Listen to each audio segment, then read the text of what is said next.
Halo, assalamualaikum teman-teman. Ketemu kembali dengan saya masih di AC Betam Channel teman-teman. Oke teman-teman, untuk kesempatan kali ini kita akan sedikit membagikan tips tentang bagaimana persiapan ternak parkit koloni teman-teman. Jadi teman-teman, kemarin ada yang beberapa teman-teman yang bertanya dalam kolom komentar video saya itu bagaimana persiapan apa saja yang harus kita siapkan ketika akan memulai beternak burung parkit teman-teman. Oke teman-teman, untuk langkah yang pertama yang harus kita siapkan yaitu pemilihan lokasi kandang dan kandang untuk ternak itu teman-teman. Jadi langkah yang pertama dalam beternak parkit koloni adalah memilih lokasi yang ideal untuk kandang teman-teman. Lokasinya harus jauh dari keramaian ya teman-teman, kemudian tenang dan aman dari serangan predator dan hama, khususnya tikus dan kucing teman-teman. Oke teman-teman, untuk ukuran kandang bisa kita sesuaikan dengan jumlah parkit yang akan kita ternakkan ya teman-teman, akan kita pelihara. Jadi untuk ukuran 1,5 kali 1 kali 2 meter itu bisa menampung kurang lebih 10 pasang parkit teman-teman. Jadi untuk ukuran kandangnya bisa disesuaikan dengan dengan jumlah burung parkit yang akan kita ternakkan teman-teman. Oke yang teman-teman, kemudian untuk material kandangnya harus dari kawat ya teman, soalnya parkit termasuk burung pengeras, jadi nanti kalau pakai sangkar atau kandang dari kayu itu nanti bisa digigitin kayunya, nanti bisa bolong kandangnya teman. Ya teman-teman, itu persiapan yang pertama yaitu persiapan sangkar atau kandang. Kemudian langkah yang selanjutnya itu menyiapkan kotak sarang atau glodok ya teman-teman. Jadi untuk kotak sarang atau glodok parkit itu nanti jumlah kotak sarangnya itu sediakan lebih banyak dari jumlah indukan betina khususnya ya teman-teman yang akan kita pelihara. Misalnya indukan kita itu nanti 10 pasang, nanti kita sediakan kotak sarangnya itu atau glodoknya itu 12 sampai 15 kotak sarang atau glodok teman-teman. Hal ini berguna agar tidak atau mencegah persaingan antar burung, karena biasanya itu burung itu suka berebut glodok ya teman-teman. Kemudian untuk ukuran glodoknya itu ukurannya kurang lebih 20 kali 15 kali 10 20 kali 15 kali 10 15 cm teman-teman. Jadi banyak dijual belikan di toko-toko burung itu teman-teman. Tuh ya teman-teman, tuh yang kedua. Kemudian yang ketiga yaitu pemilihan indukan teman-teman. Jadi di sini kuncinya pemilihan indukan, yaitu kita harus memilih indukan yang masih produktif teman-teman. Jadi usia produktif parkit itu dimulai sekitar umur 7-8 bulan ya teman-teman, itu sampai sekitar umur 3-4 tahun teman-teman, tergantung pemeliharaan kita teman-teman. Kemudian pastikan burungnya itu sehat dan tidak cacat ya teman-teman.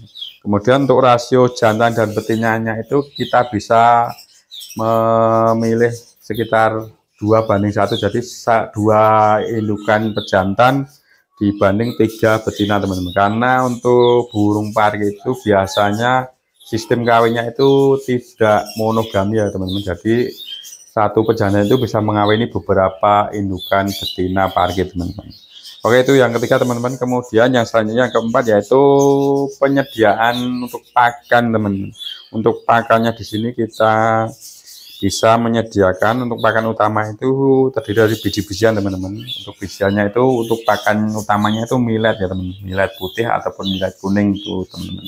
Jadi untuk millet putih dan millet kuning itu menjadi pakan pokok dari parkit teman-teman.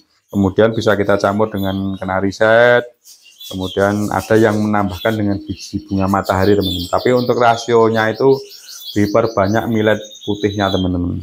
Kemudian untuk pakan tambahan, tambahan itu yang bagus buat parkit itu setiap hari itu dikasih jagung muda ya teman-teman, khususnya ketika mulai bertelur ya teman-teman. Mulai bertelur dan mulai meloloh itu untuk pakan EF-nya itu ya seperti jagung muda, kemungkinan kangkung ataupun sawi itu harus kita sediakan, karena untuk meloloh anakan itu diperlukan pakan-pakan yang masih lunak seperti itu teman-teman. Jadi kalau untuk bijian itu nanti kurang bisa maksimal teman-teman. Oke, itu yang keempat ya teman-teman. Kemudian yang kelima itu kita harus mengatur lingkungan kandang teman-teman. Untuk lingkungan kandang yang perlu kita perhatikan yang pertama yaitu pencahayaannya. Pencahayaannya itu harus bisa maksimal teman-teman. Ketika tidak langsung terkena matahari harus kita sediakan lampu ya teman-teman. Kemudian untuk ventilasinya atau sirkulasi udaranya kita pastikan harus bisa, sirkulasinya itu juga bagus teman-teman. Kemudian yang tidak kalah pentingnya itu suhu teman-teman. Jadi suhu yang bagus untuk ternak parkit itu antara 20 sampai 34 derajat teman-teman. Jadi untuk suhunya itu sekitar 20 sampai 35 derajat teman-teman. Kemudian setelah semua itu persiapan itu kita lakukan teman-teman, nanti kita harus ketika sudah mulai beternak itu kita harus pantau aktivitas parkit itu, kita perhatikan apakah ada yang sakit ataupun ada yang tidak sehat ya teman-teman. Jadi harus kita perhatikan betul, karena untuk kandang kolon itu paling rawan ketika penyakit itu adalah penularannya teman-teman. Jadi ketika indukan itu terindikasi ada yang sakit, harus kita cepat-cepat mengobatinya teman-teman.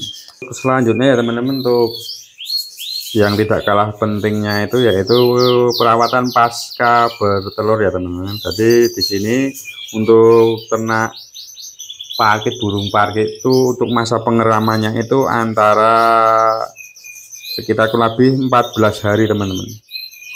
14 hari itu nanti sudah mulai yang menetas ya teman-teman. Jadi setelah ada yang menetas, perkiraan kita ada menetas, itu persiapan pakannya itu harus kita persiapkan benar ya teman-teman. Jadi untuk pakannya itu harus benar-benar kita perhatikan, kita berikan pakanan tambahan untuk membantu stamina indukan maupun untuk anakan agar mudah untuk meloloh indukannya teman-teman.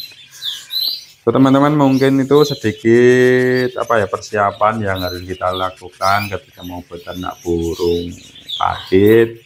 Mudah-mudahan bisa membantu teman-teman, memberikan gambaran buat teman-teman yang baru mau mulai beternak parkit.